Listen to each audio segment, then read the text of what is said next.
Bem-vindos, eu sou Luiz Castelo e nesta sequência de vídeo nós vamos explicar aqui o assunto rotação.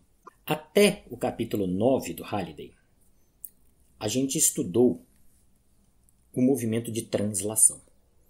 O que era esse tal de movimento de translação? E no nosso caso foi uma translação pura, só existia a translação, não existia mais nenhum outro tipo de movimento, tá? Então, o que é essa translação pura? A translação pura é quando todos os pontos de um corpo se movem em linha reta. Eles não fazem nenhuma curva ali, eles estão se movendo em linha reta, eles não estão fazendo um movimento de giro. Tá?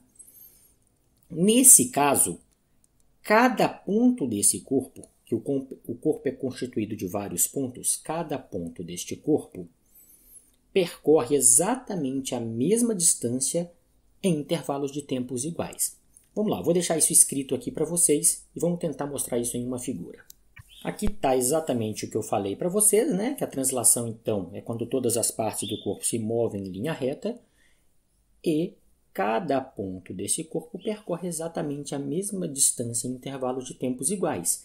Essa segunda frase, vamos tentar ver ela numa figura. Bom, a figura está aqui, então. Olha o que a gente quer dizer com essa segunda frase. Que se passar uma dada quantidade de segundos, passou x segundos. O ponto alaranjado desta figura, que estava aqui nesta posição, veio parar nesta posição. E para isso, este ponto se deslocou, por exemplo, d metros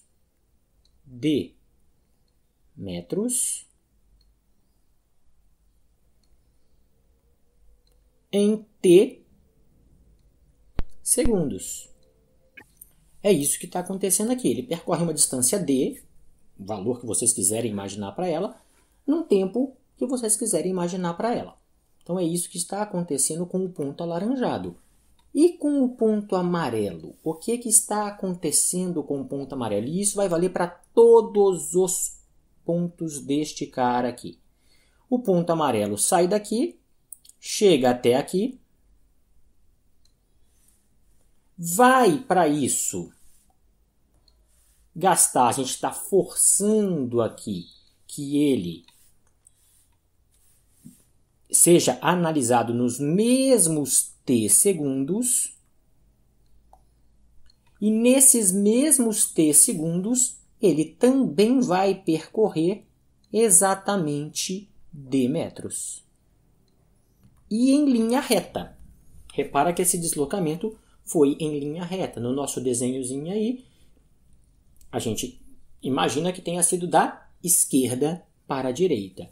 Esse foi um movimento de translação pura. Então, o que vai ser a tal de rotação? A gente vai estar estudando nesse capítulo rotações puras. As coisas vão girar apenas girar, tá? Ele vai fazer movimentos, vamos fazer círculos em torno de um eixo fixo. Essa vai ser uma limitação para este capítulo. Ele vai fazer esse movimento em torno de um eixo fixo. Então eu imagino aqui assim, ó, um eixo. Daqui a pouco a gente vai fazer uma figura melhor, mas imagina-se um eixo aqui e em volta deste eixo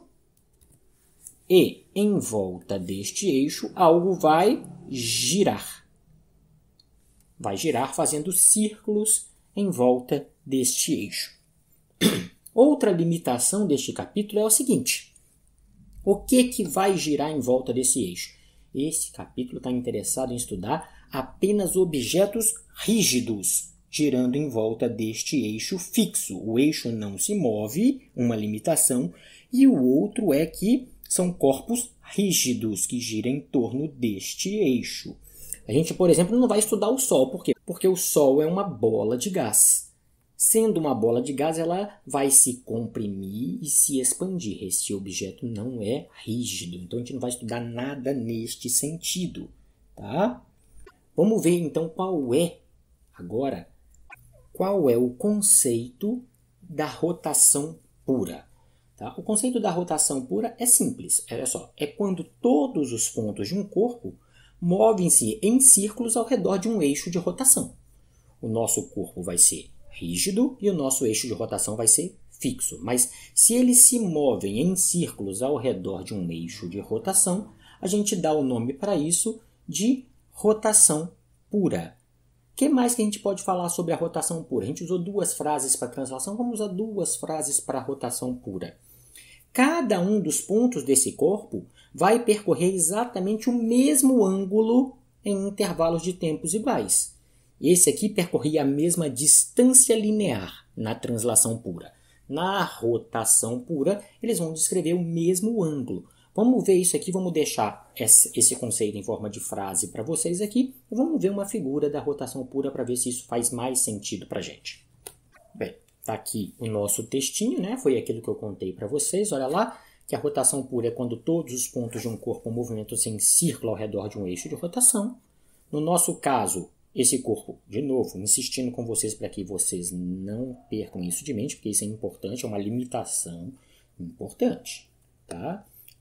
Existem outros momentos da física que se estudam corpos que são deformáveis, mas o nosso corpo aqui vai ser um corpo rígido e nosso eixo de rotação estará fixo nesse capítulo, tá?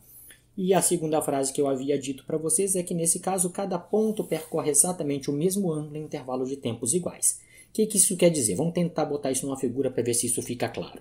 A figura está aqui, vamos tentar analisar essa figura. O que eu estou dizendo para vocês? Ó, imagina que este ponto central aqui, este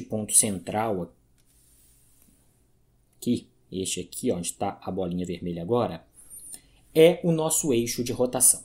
Tá? Nesse eixo de rotação, este objeto cinza vai rodar no sentido anti-horário. Essa setinha com o ômega aqui onde eu estou passando o laser point aqui agora, vai nos indicar para que sentido esse corpo está rodando. Vamos imaginar 2 pontos desse corpo. Esse corpo, eu peguei 2 pontos quaisquer, um ponto verde e o ponto rosinha ali do corpo. Tá? Este corpo verde, este ponto verde do corpo, vai rodar daqui de onde está o marcador e vai chegar até este outro ponto no intervalo de tempo que a gente determinar. Então, vamos imaginar que este cara gastou t segundos para sair de um ponto e chegar no outro. Nestes t segundos, este cara vai descrever um ângulo que a gente vai chamar de θ. Está aqui. Ele descreve um ângulo θ.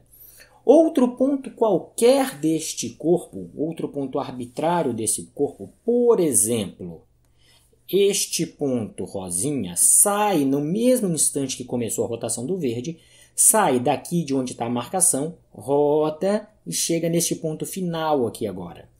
Tá? Lembra que esse corpo é rígido, esses pontos estão movendo solidariamente. Na hora que ele sai daqui e chega aqui, vai ter passado o mesmo tempo que passou para as bolinhas verdes que estavam marcadas ali. Então, passa os mesmos t segundos para ele. E este ângulo que ele vai descrever aqui também vai ser θ. Este ângulo que ele descreve. Então, é isso que estava descrito na segunda frase aqui do conceito de rotação pura. Tá? Qualquer ponto que eu escolher, se eu fixar um tempo e este cara rodar, estes pontos, independente se eles estão mais próximos ou mais longe do eixo de rotação, eles vão descrever sempre o mesmo ângulo. Tá? Então, estes são os nossos conceitos. Assim, a gente inicia o capítulo de rotação. A gente fala aqui o conceito do que é rotação. Tá? Para isso, a gente falou um pouquinho do que era translação antes. Vamos ver agora, na próxima página, quais são as variáveis da rotação. Tá, vamos lá. Para a gente poder falar das variáveis de rotação, vamos imaginar o seguinte círculo aqui, gente. Esse círculo vermelho aqui, ó. Vamos imaginar ele aqui. Beleza. Nós temos esse círculo aqui. Esse círculo vai ter um dado raio, certo? A gente já sabe que círculos têm raios. Então, o raio desse círculo é a medida do centro até a borda desse círculo. Então, este vai ser o nosso raio. Vamos só nomear esse raio, vamos chamar ele de raio R. raio R, está aqui. Tá? E este círculo tem um tamanho. Se eu der uma volta nesse círculo, uma volta completa tem um tamanho, tem uma distância a ser percorrida. A gente vai chamar essa distância a ser percorrida de C, comprimento da circunferência. Tudo bem? Como é que a gente calcula, e acho que foi assim que seus professores falaram, simplesmente não mostraram nada para vocês, mas como é que a gente calcula o comprimento da circunferência? O comprimento da circunferência, senhoras e senhores, é igual a 2πr. Equação dele, 2πr.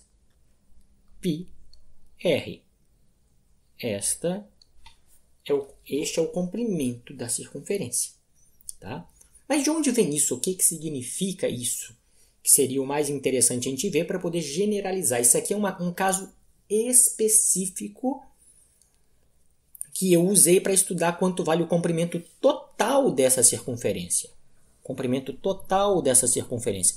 Mas e se eu não tiver a fim de estudar o comprimento total dessa circunferência? E se eu quiser saber um pedaço dessa circunferência? Se eu quiser saber quanto vale, por exemplo, a fatia e vamos grifar ela aqui para a gente poder saber. Vamos grifar ela de amarelo mesmo, tá? Daqui até aqui em cima. Quanto que vale este pedaço amarelo agora? Quanto de tamanho eu percorri? O tamanho todo eu sei calcular. Vale 2πr. E esse tamanho pequenininho, um pedaço qualquer da circunferência, se eu não andar inteiramente sobre ela, como é que a gente faz para calcular este pedaço que a gente vai chamar de S, por exemplo? Tá? Este pedaço que a gente está chamando aqui de S. Como é que a gente calcula ele? Para isso, observa o seguinte. Neste pedaço que a gente chamou de S, para sair deste ponto que eu estou marcando de verdinho aqui e chegar até este ponto que eu também estou marcando de verdinho aqui, a gente descreveu um certo ângulo. Vamos chamar esse ângulo de novo de θ. A gente descreve um certo ângulo. Tá? E agora vamos comparar o que eu tenho aqui. Ó. Eu vou pegar este S aqui. Vou pegar este ângulo aqui e vou pegar este R aqui. Então, essas três coisas, vamos pegar aqui, ó, o S, o ângulo e o raio. E comparar com esta outra equação aqui, com a equação para o círculo inteiro. Repara o que a gente tem nesta equação de círculo inteiro aqui agora. Nós temos o raio, mas aqui nós também temos o raio. Ou seja, para o todo e para a parte, nós temos raio. Para o todo e para a parte, a gente tem o tamanho que eu quero calcular. O tamanho aqui eu chamei de C e o tamanho aqui eu chamei de S. Tá? Então, a gente está aqui definindo o que é essa circunferência e algumas coisas importantes dessa circunferência, só para vocês não se perderem. E aqui eu tenho, onde eu quero definir, os que estão marcados de amarelo, eu tenho um ângulo. Poxa, mas isso aqui, 2π, também é um ângulo. Só que é um ângulo muito específico. Então, esse cara, 2π, é ângulo. Mas é um ângulo muito específico. É o ângulo para dar uma volta. É o ângulo de uma volta.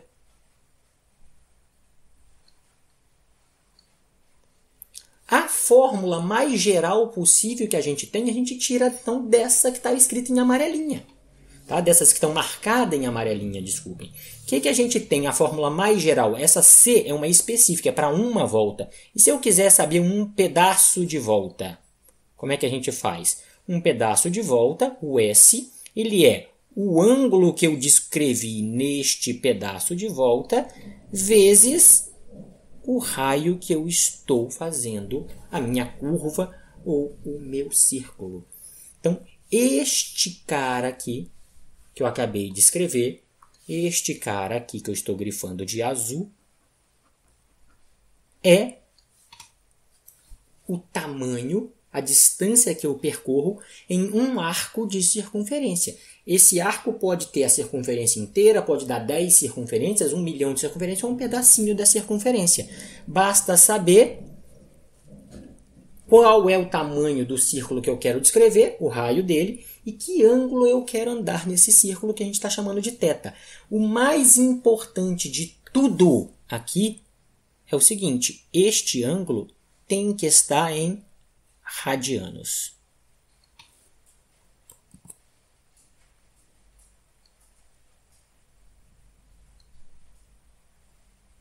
Este ângulo tem que estar em radiano. Ele não pode estar em grau, não pode estar em grade. Eles têm que estar em radiano. Tudo bem? Isso é extremamente importante a gente saber. Então, nota que a gente está definindo algumas coisas no círculo que já devem ter sido definidas com vocês anos atrás, lá do ensino básico até o ensino médio. Mas a gente tinha que passar por isso para poder ver essas variáveis de rotação. Vamos ver algumas particularidades do que estão aqui ainda. Este ângulo 2π, aqui, é 2π radiano, que equivale a 360 graus. Então, 2π radiano equivale a 360 graus. O Halliday costuma chamar uma volta de uma revolução. 360 graus me dá uma revolução. O Halliday coloca só rev. Vamos deixar aqui rev para vocês saberem que isso é rev. Tá? Que é revolução, esse rev, quando aparecer no livro lá. Então, 2π significa 360 graus, que vale uma revolução. Como é que a gente vai poder fazer isso? Porque a gente vai usar isso em vários exercícios. Isso é bom a gente ter sempre em mente. Ó, uma revolução, vamos escrever na mesma linha agora tudo que está escrito ali. Uma revolução equivale a 360 graus. Isso é óbvio. Uma volta são 360 graus. E isso equivale a quanto? Olha lá quanto que isso equivale em graus. Ó, este é o ângulo, esse que eu estou circulando ali, ó, 2π. Este é o ângulo, certo? Então é isso que eu quero saber. Quanto que vale isso? É 2π R 2πr sobre R. Então, 360 graus vale 2π o quê? Radianos.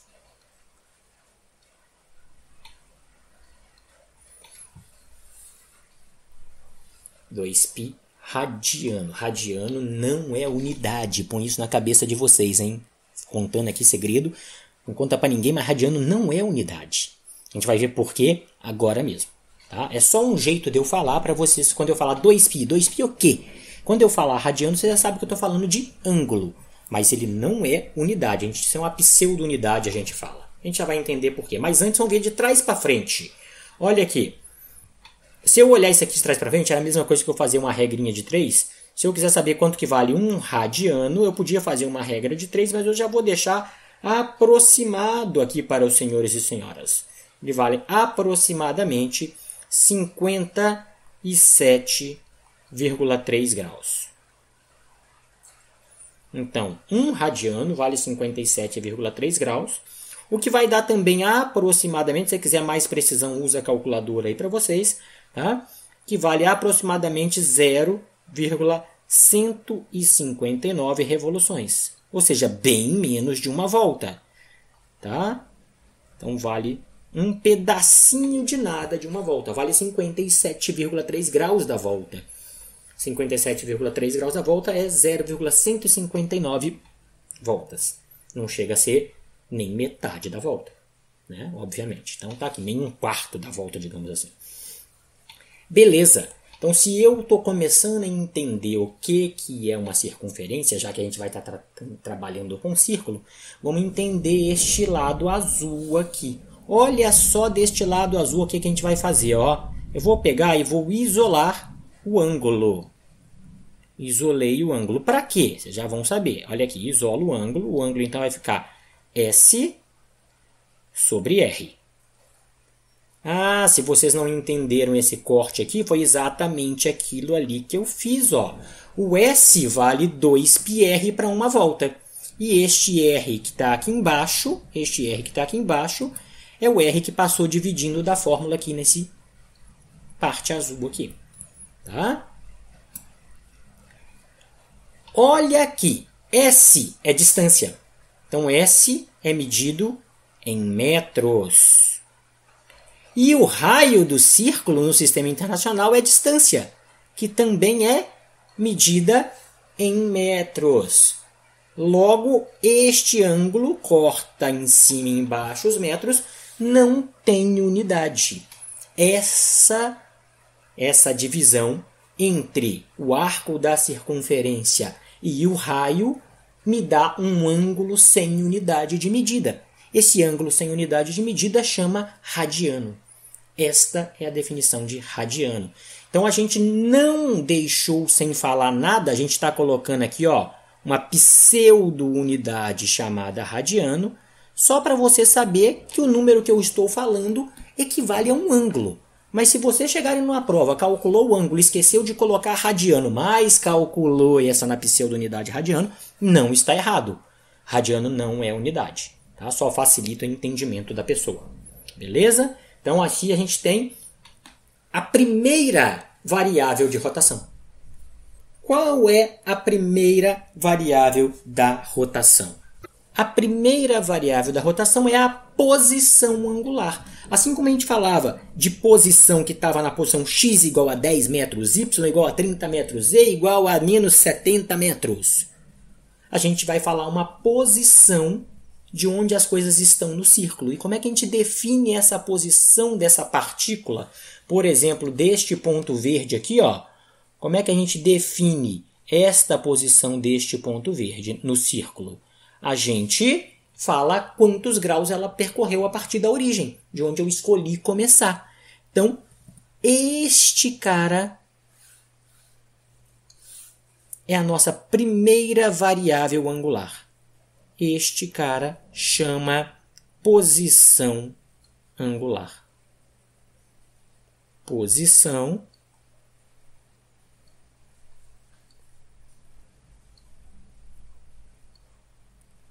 angular.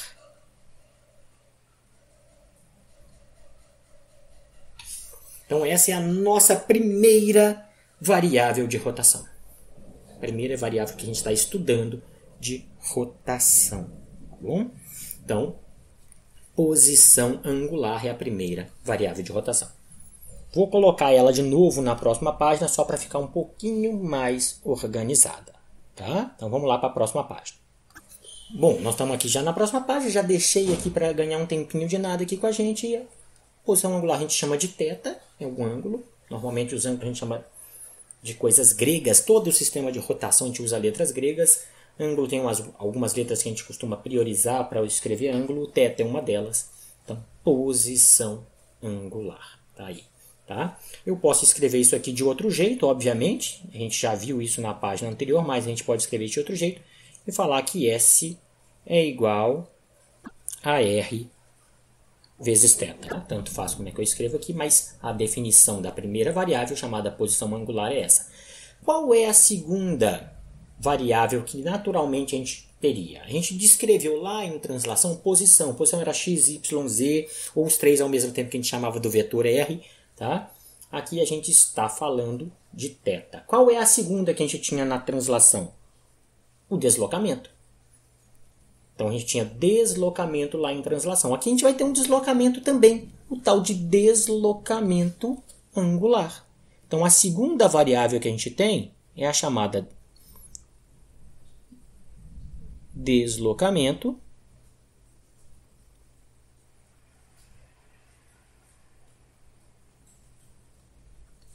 e tudo aqui é angular.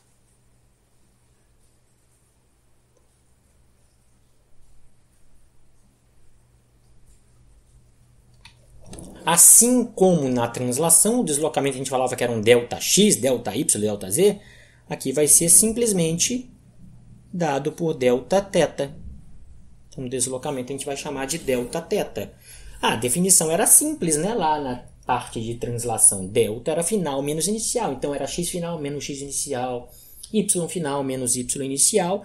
E aqui o deslocamento angular a gente vai chamar de Δθ igual ao ângulo final, o ângulo final menos o ângulo inicial, onde aquilo que eu estou estudando está no meu círculo.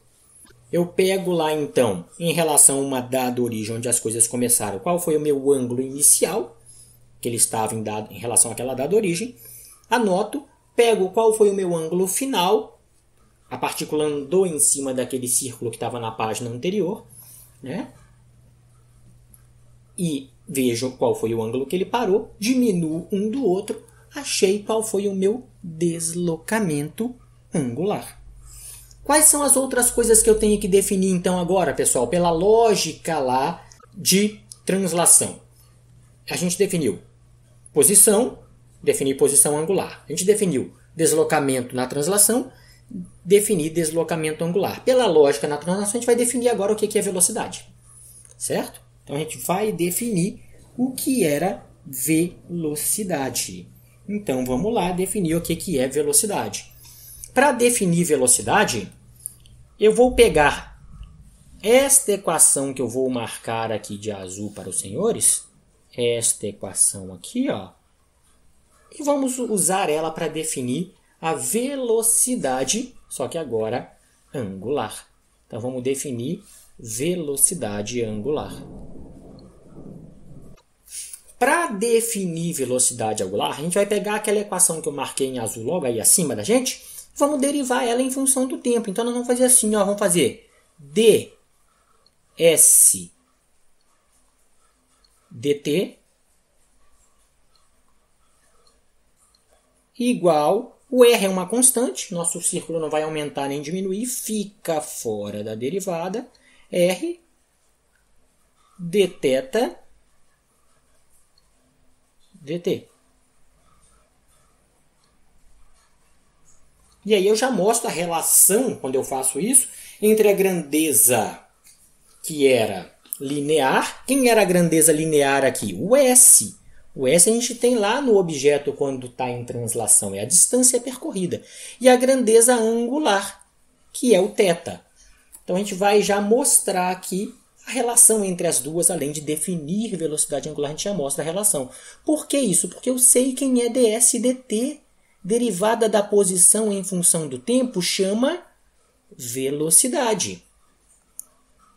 Isso aqui vai ser igual a r, que eu não fiz nada com ele na linha de cima, e dθ dt é o que a gente define como sendo velocidade angular, e a gente chama de ômega.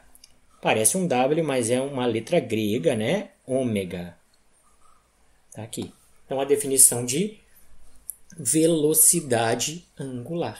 Então, olha, velocidade angular, ômega, é definido como seno dθ dt.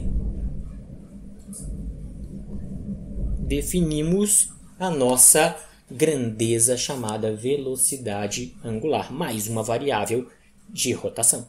Tá? Essa é a velocidade instantânea, né? Derivadas me dão coisas instantâneas. Só abreviando aqui, instantânea. Aí, se eu quiser a velocidade média, como é que a gente faz? A gente já sabe, né? Em vez de usar derivada, a gente usa deslocamentos, delta. Então, pode ser Δθ sobre ΔT. Essa aqui é a velocidade angular média. Essa é a média. E a de cima é a instantânea. Olha, então nós já definimos algumas tá? Variáveis de rotação. A primeira variável de rotação que a gente definiu, posição angular. que a gente chamou de posição angular, que a gente chamou de θ. A segunda variável de rotação que a gente definiu, deslocamento angular, Δθ. A terceira variável de rotação que a gente definiu, velocidade angular. Ela tem a definição para média e para instantânea. Instantânea, estou grifando agora. Média, estou grifando agora. Tá? Mas ambas são definição de uma variável de rotação chamada velocidade angular. Naturalmente, a gente vai perguntar lá na translação qual é a próxima coisa que eu posso saber. Isso chama descrever o movimento. A gente vai estar descrevendo o movimento se eu falar agora sobre aceleração. Então, sobre aceleração angular. De onde que eu vou tirar a aceleração angular? Da fórmula da velocidade, né? A gente já sabe qual é a relação entre velocidade linear e angular. Olha aqui, ó. Velocidade linear a gente chamava de V, velocidade angular a gente chama de ômega e ela se relaciona uma com a outra através da multiplicação pelo raio. Então é aquela formulazinha ali. Então vamos partir daquela equação falando que V é igual a R vezes ômega. Velocidade linear é R vezes raio vezes velocidade angular. Vou pegar esta equação e vou derivar ela em função do tempo. Então, esta equação ela passa a ser escrita assim, ó, quando eu derivo ela em função de tempo. dv dt, dv dt.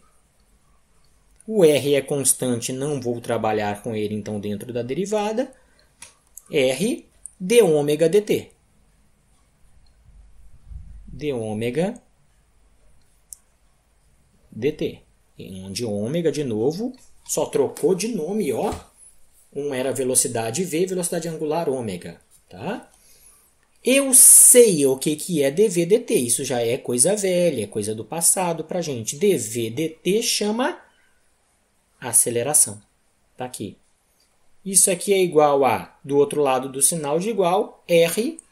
E eu sei, então, por similaridade, que se eu tenho a derivada da velocidade e a aceleração linear, a derivada da velocidade angular chama aceleração angular, que a gente chama de alfa. Alfa. Tá? Então, a definição dessa variável de rotação, chamada aceleração angular, a gente dá o nome para ela de alfa. Tá? Quem é alfa por comparação à linha de cima com a linha de baixo? O alfa é d ômega dt. Então, ó, alfa é d ômega dt. Quem que é este cara? É a aceleração angular instantânea, já que é uma derivada. Então, ó, instantânea, abreviando aqui de novo para inst de instantânea. E de novo, professor, e se eu quiser saber? E se eu quiser saber qual é a aceleração média? Ah, em vez de usar derivada, usa delta. Delta ômega sobre delta t. Então, essa é a aceleração angular média.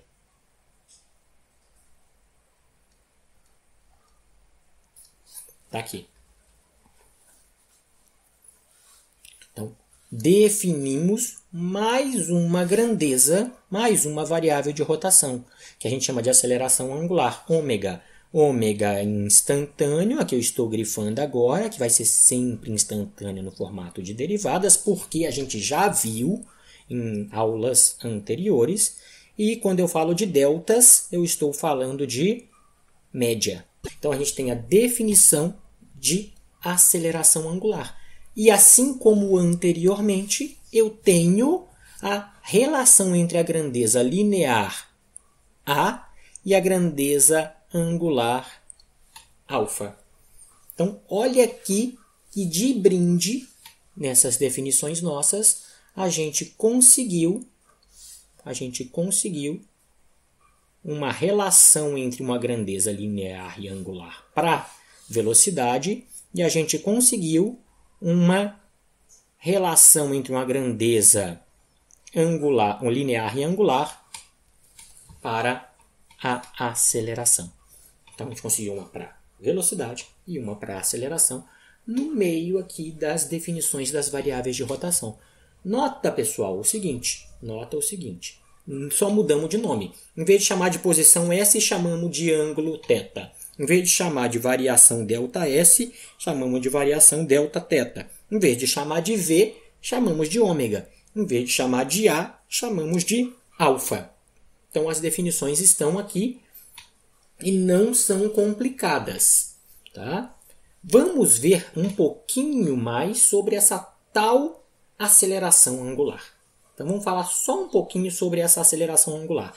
Vou pegar essa parte de aceleração angular e vou aproveitá-la ali do outro lado, tá? Do outro lado, na outra página.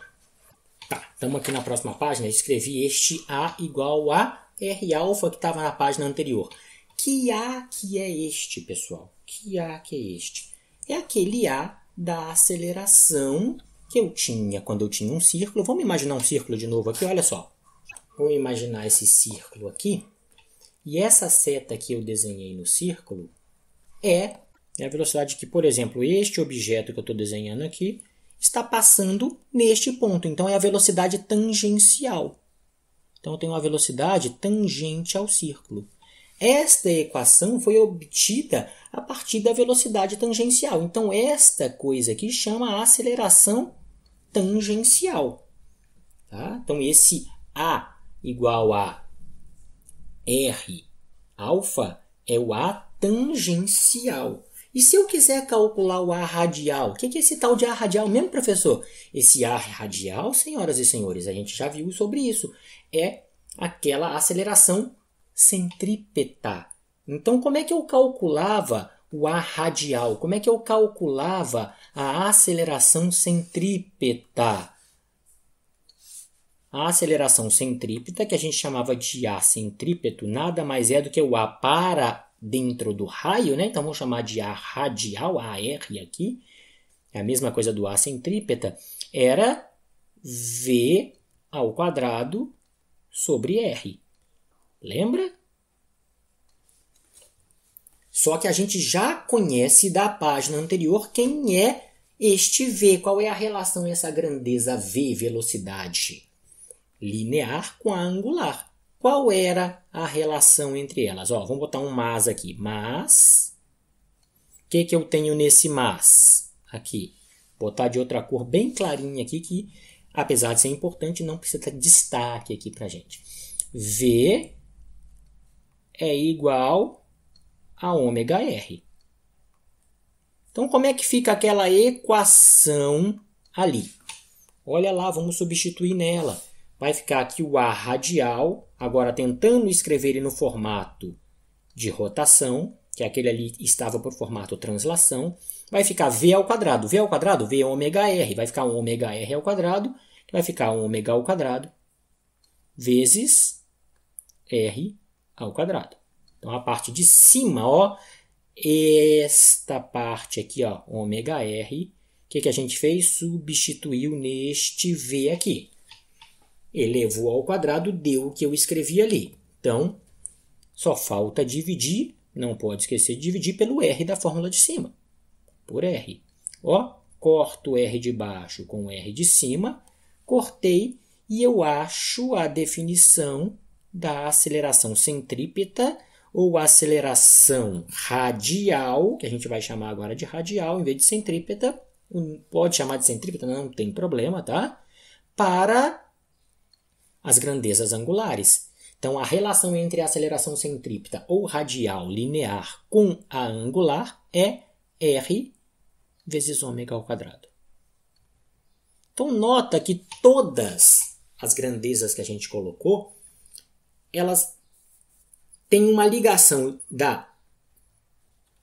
de movimento de translação com movimento de rotação por este fator R, pelo raio da curva que eu estou fazendo. Todas elas. Tá? Vamos escrever aqui no cantinho quais são todas elas aqui para a gente poder deixar tudo numa página só. Vamos escrever de outra cor aqui. Ó. Eu sei que S, distância percorrida, é igual a R vezes o ângulo.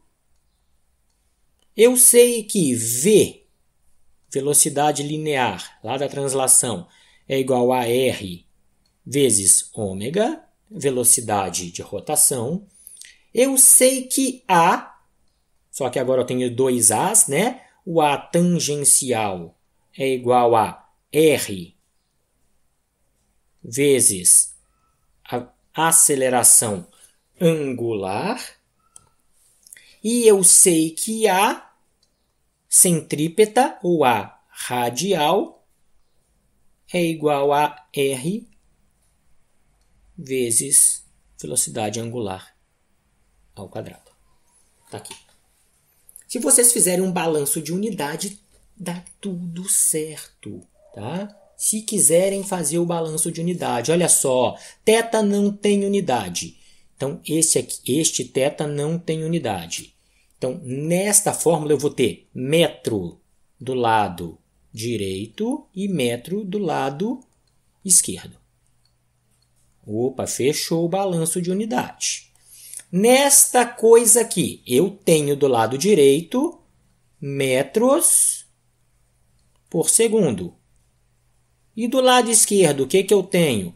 Eu tenho o metro do R e o radiano por segundo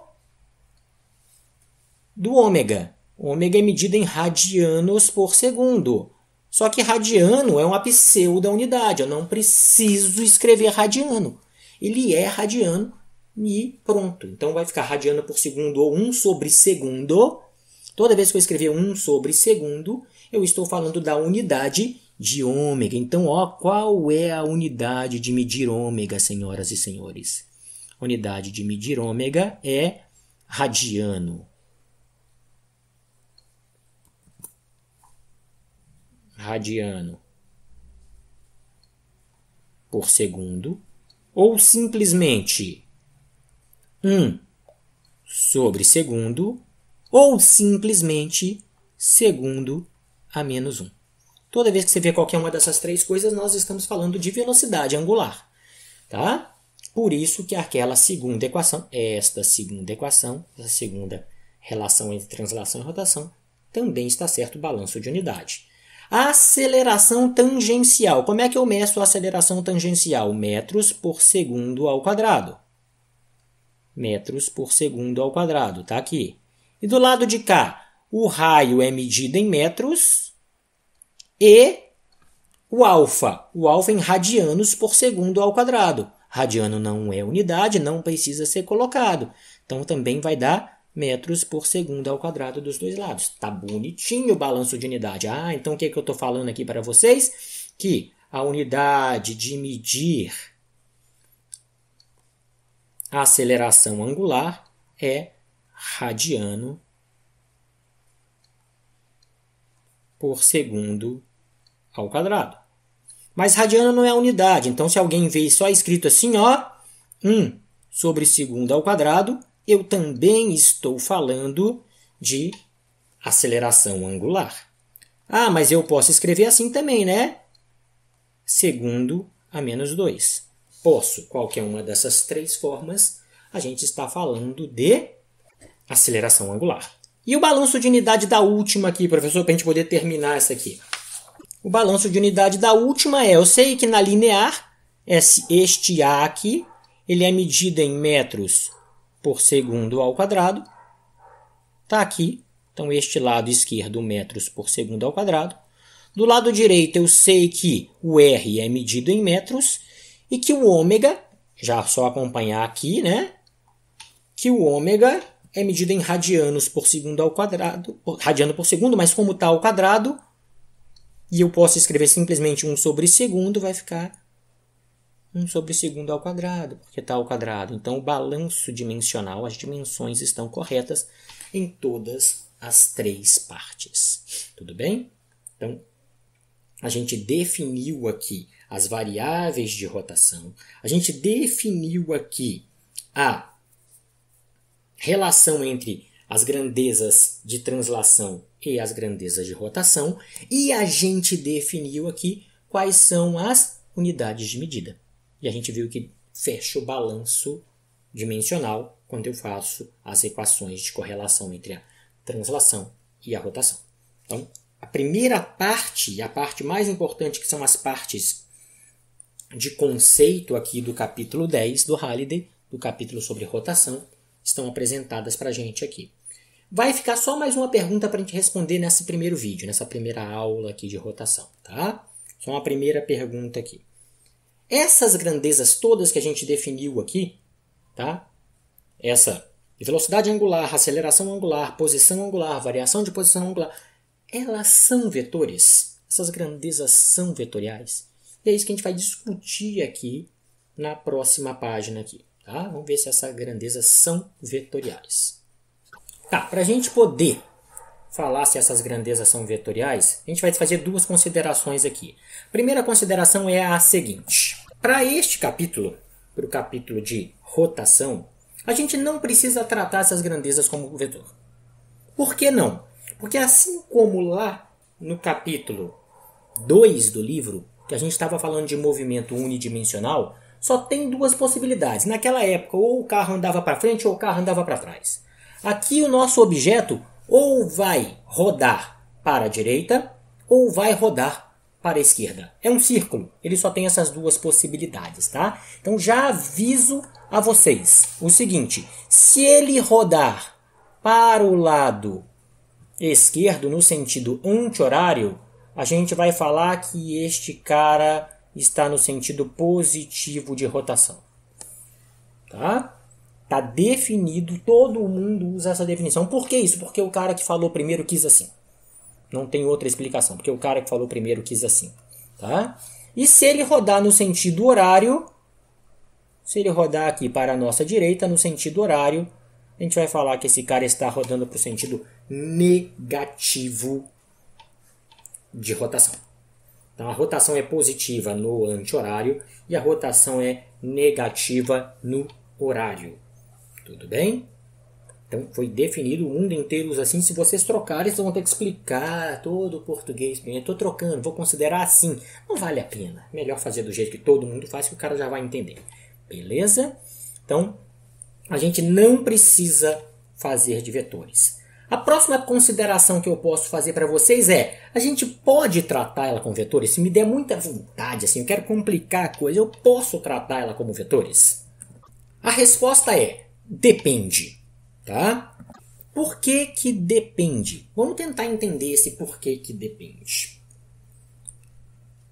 Quando a gente fala de vetor, a gente tem que dominar demais o assunto. Tudo que a gente vai falar, a gente se predispõe a falar sobre, a gente tem que dominar o assunto, a gente não pode só falar. Tá? Então vamos dominar o conceito de vetores. Se eu quero falar de vetores, para uma grandeza ser vetorial, ela tem algumas condições. Quais são as condições? Vamos botar as principais condições aqui. E vale a pena vocês voltarem lá no capítulo 3, estudar vetor, pegar um livro mais aprofundado, estudar vetor, para poder entender essas condições que tem hora que a gente não explicita, porque são coisas lá do ensino básico, ensino médio e básico, tá? Que a gente simplesmente esquece de falar no dia a dia aqui. Mas, vamos pegar algumas considerações importantes aqui. O que é uma coisa importante em vetor? Para ser vetor tem que ter módulo, tem que ter direção e tem que ter sentido. Tá? Se alguma grandeza tem módulo, direção e sentido, ela é uma boa candidata, olha o que eu estou falando, ela é uma boa candidata a ser um vetor. Mas, mais ainda, não adianta ter módulo, direção e sentido. A soma desses vetores tem que obedecer às propriedades de uma soma normal. Tá? Apesar de somar diferente vetor, as propriedades são a mesma. Quais são essas propriedades? Ela tem que obedecer à propriedade comutativa e associativa da adição. Exemplo, rapidinho aqui, não vou fazer as duas não, mas só para vocês terem um exemplo. O que eu estou falando para vocês? Se eu somar o vetor A com o vetor B, tem que dar a mesma resposta de que eu somar o vetor B com o vetor A. A soma é obrigatória, hein? Lembra que na multiplicação não é bem assim que funciona, não. Mas na soma algébrica, mais e menos, que a gente fala quando fala de soma aqui, isso é obrigatório. Se tivesse A mais B mais C, eu podia assim, né, comutar isso. Então essa aqui eu fiz uma propriedade associativa, tem a propriedade comutativa, mas a regra é essa. Ela tem que respeitar isso.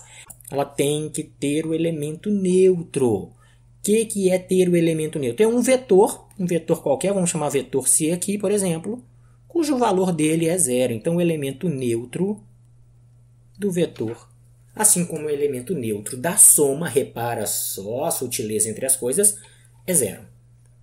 E tem que ter o elemento oposto. O que é um elemento oposto? Assim como na soma, se eu tivesse um número 2, o oposto dele era menos 2. O número 5, o oposto dele é menos 5. O número 300, o oposto dele era menos 300. No vetor, o elemento oposto de um vetor, por exemplo, de um vetor mais D, o elemento oposto dele é menos D. Por isso que a gente fala de soma, né? Porque tem o elemento oposto. Então é soma algébrica. Então, para ser vetor, tem que respeitar tudo isso. Eu tenho que ter módulo, direção e sentido, tem que ter elemento neutro, tem que ter elemento oposto e obedecer às propriedades associativas e comutativas. Tá? A gente tem que ter isso aí, as propriedades associativas e comutativas. Por que eu estou falando isso? Vamos ver por que eu estou falando isso. Repara o seguinte, vamos pegar uma velocidade angular. Para isso, vamos buscar uma figurinha para descrever a velocidade angular. Vamos aqui falar de velocidade angular com essa figura do Halliday que eu coloquei aqui para vocês. Tá? O Halliday não fica bravo comigo não, mas está aqui uma figurinha do Halliday. Vamos lá. Imagina aqui que eu tenha um eixo Z. Olha aqui, meu eixo Z. Tem um pivô onde eu vou pregar um disco daqueles antigos e vou fazer esse disco rodar no sentido horário, ou seja, no sentido negativo, tá, de rotação. Para eu saber para onde está a velocidade angular desse cara, o que a gente faz? A gente posiciona os 4 dedos da mão, que não é o indicador, no sentido de rotação, igual está essa figura aqui, ó, a figura C. E estica o dedão. Este dedão vai mostrar para você para onde aponta a velocidade angular. Essa velocidade angular pode ser tratada como um vetor perfeitamente. Ela tem módulo, direção e sentido. Ela obedece à sua propriedade de comutativa, propriedade associativa. Ela tem elemento neutro, ela tem elemento oposto. Tá uma beleza aqui a parte de velocidade angular.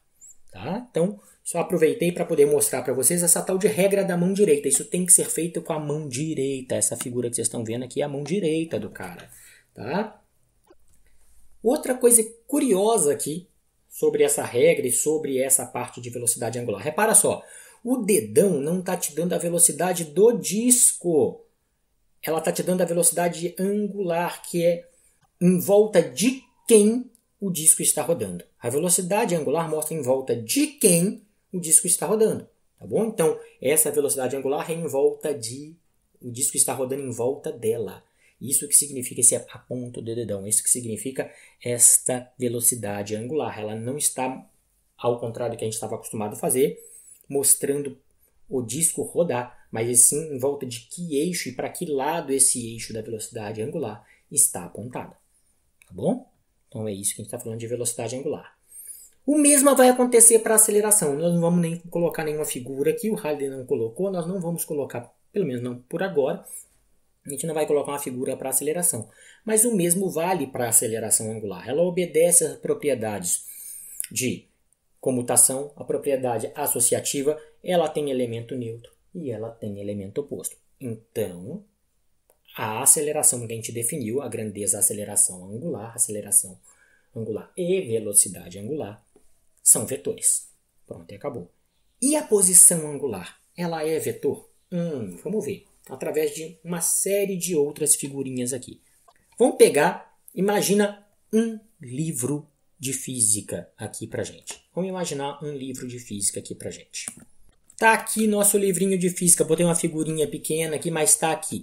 Imagina só, o livro da esquerda ele vai rodar em volta do eixo X primeiro. Tá? Então, olha só, estou tentando provar para vocês se vai obedecer a propriedade comutativa, associativa, computativa aqui. Tá? Se não passar por esse teste, já não é vetor. Então, vamos ver. Primeiro livro, eu vou rodar ele uma vez em volta do eixo X. Ó. Olha aqui, estou rodando ele uma vez nesse sentido aqui em volta do eixo X. O segundo livro, o livro da direita, nós estamos rodando primeiro em volta do eixo Y. Não devia acontecer nada de errado, né? Eu posso trocar a ordem das somas aqui, se for para obedecer a regra de propriedades comutativas e associativas. Tá, vamos pegar uma nova parte da figura. Rodei ele assim primeiro, tá? Desse jeito. Primeiro em volta do eixo X, o livro da esquerda. Primeiro em volta do eixo Y, o livro da direita. Vamos fazer um outro giro com esse livro. Agora a gente trocou, ó. Eu peguei o livro da esquerda e rodei em volta do eixo Y. E eu peguei o livro da direita e rodei em volta do eixo X. É como se eu estivesse somando A mais B em um e B mais A no outro. Tá? Então, rodei, segunda figura, o livro em volta do eixo Y, que foi o contrário do livro da direita na primeira passagem, e o livro da direita ao contrário da primeira passagem do livro da esquerda. Agora eu rodo ele em volta do eixo X. Vamos ver como é que esses caras vão parar? Vamos ver como é que cada um vai parar na próxima figura? Opa! Olha aqui. Vamos ver como é que ficou a posição final quando eu fiz os dois movimentos de rotação aqui. Olha que nós estamos falando de posição, hein? A posição final do livro da esquerda, a palavrinha física ficou do lado direito. A capa do livro ficou mais à direita. E o livro da direita, a palavra física ficou de frente para a gente. Poxa, então faz diferença como é que eu fiz a rotação. Se eu rodei primeiro em volta de um eixo e depois do outro, não é a mesma coisa que rodar em volta da forma contrária. Então, não obedece à propriedade comutativa. Se não obedece à propriedade comutativa, quem que não obedece? A posição angular. Se ela não obedece à propriedade comutativa, a posição angular não é um vetor. Tudo bem? Então, olha só, a gente fez, para encerrar aqui esta aula, essa parte do livro, tá? A gente vai ter outros vídeos a respeito de rotação para terminar o capítulo, mas essa parte da rotação, a gente viu o quê? A gente viu quais eram as definições de translação e rotação, a gente viu quais eram as variáveis de rotação, a gente viu qual é a relação entre as variáveis de translação com as variáveis de rotação, tá? A gente colocou em tela também o que era uma aceleração tangencial e o que era uma aceleração radial ou centrípeta, e a gente viu que nem sempre eu posso descrever essas grandezas como vetor. Por quê? Porque a posição angular não obedece às propriedades comutativa e associativa da soma de vetores. Então, ela não pode ser considerada um vetor. Joia? Lembra também que a gente vai considerar uma rotação sendo positiva quando é no sentido anti-horário e negativa no sentido horário. Tá?